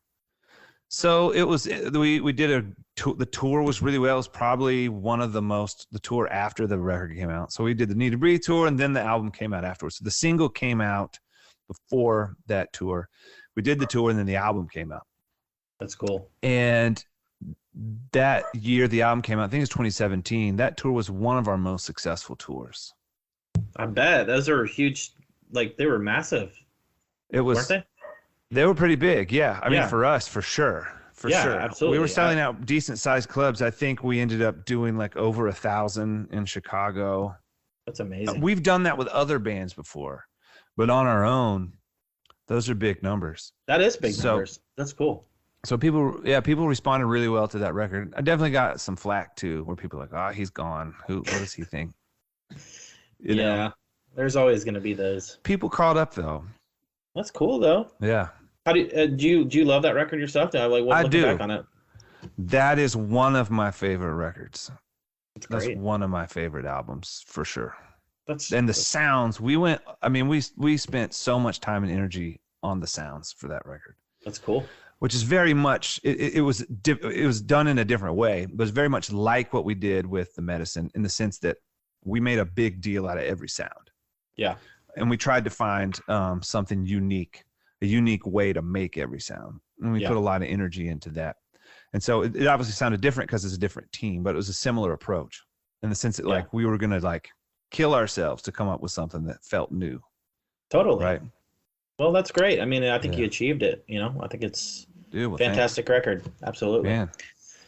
So next, Peopled with Dreams. And I know this was, you know, kind of in the middle, or you dropped it right around COVID. So I'm sure that was a nightmare in and of itself. Let's talk about that record and maybe kind of how that was for you going through that and looking back on it. Yep. So Peopled with Dreams is interesting because there's another time when I thought I might be done with music, right? So we did the Need to Breathe tour, and we put out Mercury and Lightning, and that tour went really well. But then the way touring works, and it's changed a little bit, but generally the first year you put out an album, you get a really good reception. The second year after that album comes out, a lot of times you don't get a great turnout. And so that's kind of how it's been for us. So a lot of bands, if you'll notice, when they put out the new record, they'll do a big headlining tour the first year. And then the second year, they'll do a bunch of co-headlines, or they'll open for a bigger band, or they'll do that type of thing. They'll put another record. Now, I have no idea how it's supposed to work now with singles, right? Like, I really just don't know. It's kind of a mess, but that same idea still sort of applies. And that, like, you got to have some new material and something new. And so after Mercury and Lightning, I didn't have anything. And we had 3 kids at this point, and they were pretty young. And Sarah was pretty exhausted. Me being on the road so much, and her being home with 3 kids. My team, I kind of had a falling out with. This is like boring stuff no one ever talks about. But an artist is more than just an artist, right? You have a team of people who are helping you do all the stuff that you need to do. And you if it's hard to be the only one who wakes up and dreams about your stuff, because you got to pursue different things. If you get an opening slot, it's because someone reached out to 20 different bands. Yeah. And they had multiple conversations with different people, and they figured out, how do I get this other manager on the phone? Why does anyone want to take John Mark out? Right. People take you out on tour because you're either really cool or you are a really good draw, and you can help them sell the venues. Tickets. Yeah. And as you get older, you're not that cool guy with the big draw anymore. It's so they'll bring out no names if they're just super cool. Usually 22-year-olds doing really cool stuff because they're young and it's novel, it's new. So you get older, you're not the cool guy, and I draw a certain amount of people. So where do I fit, right? So anyway, you have people who are figuring that out for you, right? They're trying to figure out opportunities for you, and and it felt like I had some disagreements with the people who were doing that. I think they got to the point where it was like they felt like we had sort of stalled out because we weren't engaging in with more of the worship market. I think we all thought that we could do this switch where we move from doing worship stuff to doing something else, but we never landed any other sort of big radio or anything like that. Sure. And so I think it was the point. It's okay, well, are we done? Is this just we're just going to hang out and enjoy the fruit of the last 10, 12 years worth of work? And I was like, I don't get out of bed to do that. You know what I mean? I gotta be excited, right? I gotta have something to do. It's really awesome that I've been able to build this catalog of albums and own my masters and everything. But none of that matters when I wake up in the morning. It's the only thing that matters is what I'm working on this week. And so I don't know. I don't really know what happened. Some people maybe got burnt out. We had some disagreements about direction. Sure. And I think ultimately they realized, I think maybe some of the people on the team thought because we had a couple of huge worship successes that we were going to engage in that and help make them a lot of money. And they aren't just money guys, selfish people, but that's their job, right? It's trying to figure out how to make the finances work and figure out how to grow the business. And so we ended up having a falling out, and I was just I don't know, I don't know how I'm going to rebuild this thing on my own. Some really important people weren't involved anymore, and I missed their involvement. I didn't know what I was going to do. So my buddy Jacob, he had been around since the Medicine, interning at the studio. Jacob Arnold? Not Jacob Early. Oh, okay, Early. Yeah, not Jacob Arnold. Yeah, Jacob Early. He'd been in most of those sessions. He also had edited a lot of those sessions as an intern. Oh, that's cool. Ended up working for the studio, and he'd gone out on his own. So it's interesting that he and I had actually kind of been together, working together in one capacity or another for a long, long time. That is cool. So he started coming over, and really, just because I was bored, I started writing songs again. I didn't know what I had to say or what mattered or if anybody cared. And so I started writing songs again. And Jacob and I just started working on songs for fun. It's cool. Right. And we, we were doing it in my basement. We were making, and then after a while I was like, I like these songs. Yeah. Like, I was like, we'll just put out singles just like for fun, just to stay connected with people while I try and figure out what I'm going to do. Yeah. And I was like, I love these songs. I really, really love these songs. And so we made it an album. We finished it up, called it Peopled with Dreams. And we were ready to release it, put out the first couple of singles.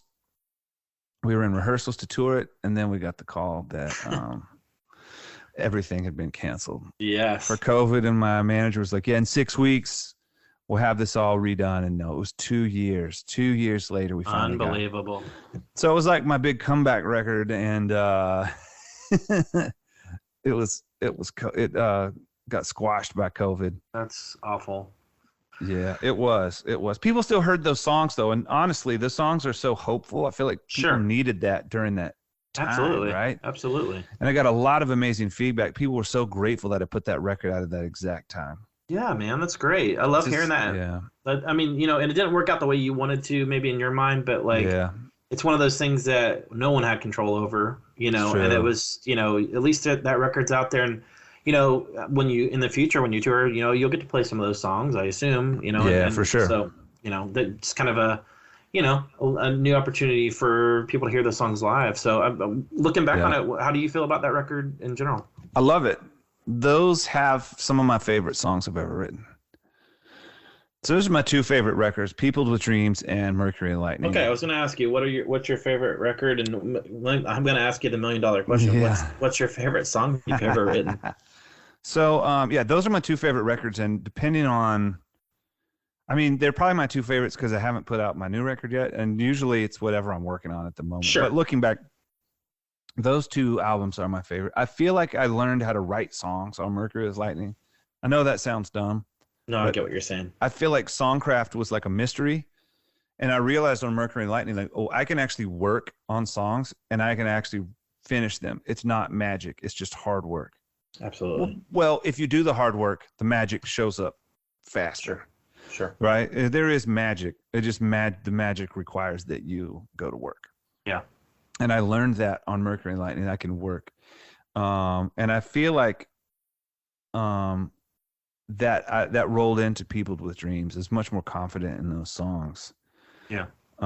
Those are my two favorite records, though. I think, too, I also believe in what I'm saying on those two albums the most. Totally. And it's not that I don't agree. It's not that I don't agree with what I said on the last records. But I feel like the lyrics are more cohesive and they're better songs. As the others, when I listen to my other records, the songs are good, but they sound unfinished. No, I get it. They sound like they need one more edit, right? It's those two records sound like the songs mostly sound like they were finished real songs.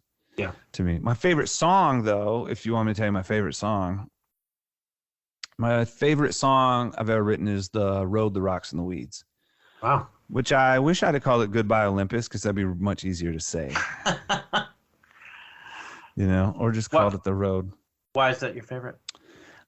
I think that because I have this whole conflict throughout my career of being like a Christian voice who's not very confident in my faith, right? And I feel like that is the song where I finally worked the whole thing out. It's like cool. That song to me is everything I believe and everything that is still a mystery that I've decided to be comfortable with. Yeah.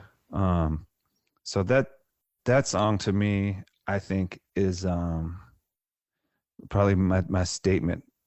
That's cool. For how I feel about God and the world. That's awesome. Yeah. That's really cool. I don't know if I ever write a better song than that. Nice. I really don't. I hope I do, but it would be tough. It'd be hard. I don't know what I would say. I get that. I think it'd be better than that song. Well, I will tell you, I love New Day in the Dark. Oh, thank you. I absolutely think it sounds amazing. I wanted to talk about that briefly and, kind of maybe what's up with the future for you. Yeah. So New Day in the Dark. It's funny. I might have started that song before we did Peopled with Dreams. Wow. I think I was just lonely and bored, and I felt like I was totally forgotten and lost, and nobody cared.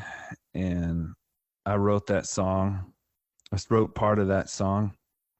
And I didn't think that's a song anybody would want to hear. So I didn't finish it. But my wife every now and then be like, what happened to that song? She's like, I love that song. And we're sort of finishing up all this material for Deep Magic, which is all the singles we put out since People with Dreams. And I was like, I need 3 more songs for this to be an album, but they have to be good songs. They can't be B-sides, and they have to fit. Sure. And I had one that we started before that I just didn't finish. I started at the end of People with Dreams, but I didn't think it fit People with Dreams. We'd started called Love with the Crown, which was called something else back then. And really it needed a couple more parts. And me and Jacob pulled it up. I was like, this is good. And I was like, it oddly fits the rest of the record. That's cool. So we had that. Then we had a song called Deep Magic, which I just like the concept of Deep Magic. And I wasn't going to write a song called Deep Magic. And then I was messing around with something, and I did. It just kind of happened. It's like, I got to put that on the album because the album is called Deep Magic. Then it's like, well, I need one more. And I was listening through my voice memos. I was like, holy crap, this song fits this album perfectly. That's sick. I almost wonder if this is the song I was writing in the beginning when I started to lean into these other ideas, more piano stuff, more straightforward, more stuff that's melody oriented instead of lyric oriented. And the lyrics are good, but I used to use a lot of words, and I think that was because I was insecure about my melodies. It's more like Bob Dylan. You don't always love his melodies, though he does write good melodies. But I was like, I didn't challenge myself and write melodies. No, totally. But it's like, man, I think the whole journey of this album started with that song, so I'm going to finish it. And we did, and I was just kind of blown away at how it turned out, because it's actually really simple. Like, there's not a lot going on. There's like piano, these like sampled drums and vocals and some little weird giblets. Like, it's not. I think that's what I love about it. I love how simple it is. I mean, sometimes those are the best songs, just the simplicity of it. I agree. It just hit. I was like, wow, that just worked. I love that. Well, I'm glad you put it out. Yeah. And when I heard it, I was like, man, it's brutal. It's so good. I love it. Man. Sweet, man. Well, tell me what the future looks like for you. I know you kind of mentioned maybe putting this record out, coming out. Yep. What does the future look like for you? I know you got a tour coming up, and let's read the Magic 8 Ball. Yeah, totally. So I don't know when this episode will come out, but next month I'm starting a new thing that I'm trying out where I do about 3 or 4 shows a month. So I'm going out next month doing 3 shows acoustic. And originally it was acoustic tour, because if you've seen our show recently, I'll come out in the middle with Steven and I'll take requests and I'll talk, and we'll do acoustic versions of songs. Because I have so many songs now, I have 100 songs. Holy crap. That I've recorded and released. And so I can't fit them all in the set. So I'll play small portions of them in this middle, acoustic thing, and it's always like a lot of fun. And so I thought it'd be interesting to do a whole tour of just that, but just go out and have songs and just play acoustic versions of songs. So we're kind of trying it out, right? Yeah. And so I booked sort of a handful of shows each month of the fall, and then Texas, the shows got big, and some of the venues wanted a full band. So I made that a full band run. So that was a little confusing, but honestly though, it's good for the band because I love my band guys. Totally. And so it's a good opportunity for us to go out and do what we do together. So yeah, I'm doing a handful of shows each month the rest of the year. That's cool. You coming down south? I not just yet though. I have been talking about maybe next year doing a Jacksonville show, and maybe Birmingham, and something in South Carolina, doing a little 3-4 show run like that. Love that, man. Would love to hang out. Yeah, cool. I know. That'd be so much fun. So we'll do that tour. The Deep Magic album comes out officially in October. Oh, that's exciting. Yep. And man, and then I've got 2 albums that I'm writing. We'll see which one I finish and put out next year. So that's awesome, dude. Yeah. Man, I'm so stoked right now. I really appreciate you coming on my podcast, man. It's been an awesome conversation. Dude, I love it. I love talking to you. Yeah, dude. Well, I'm just really honored that you came on and really stoked to hear what you got in the future. And man, I really appreciate your friendship. Yeah, man. Dude, thank you so much. Awesome, man. Well, hopefully I'll see you soon. Maybe early next year, or maybe if I come up to Charlotte or something. So. Yep, definitely. All right, brother. I'll talk to you soon. Dude, sweet. All right.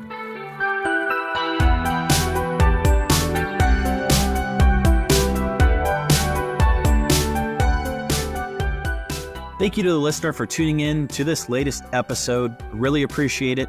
If you'd like to add me on Instagram and Facebook at the Rumors Are True Cast. If you'd like to like and subscribe, you know the drill, guys. Thank you to John Mark McMillan. Awesome conversation. I really appreciate you coming on. It was good to talk and catch up. So hope to see you soon, buddy. Amazing artists on the horizon. I'm really blessed to do this, and I really appreciate all the artists that have come on and are about to come on. So, yeah, nostalgia, guys, it's a hell of a drug.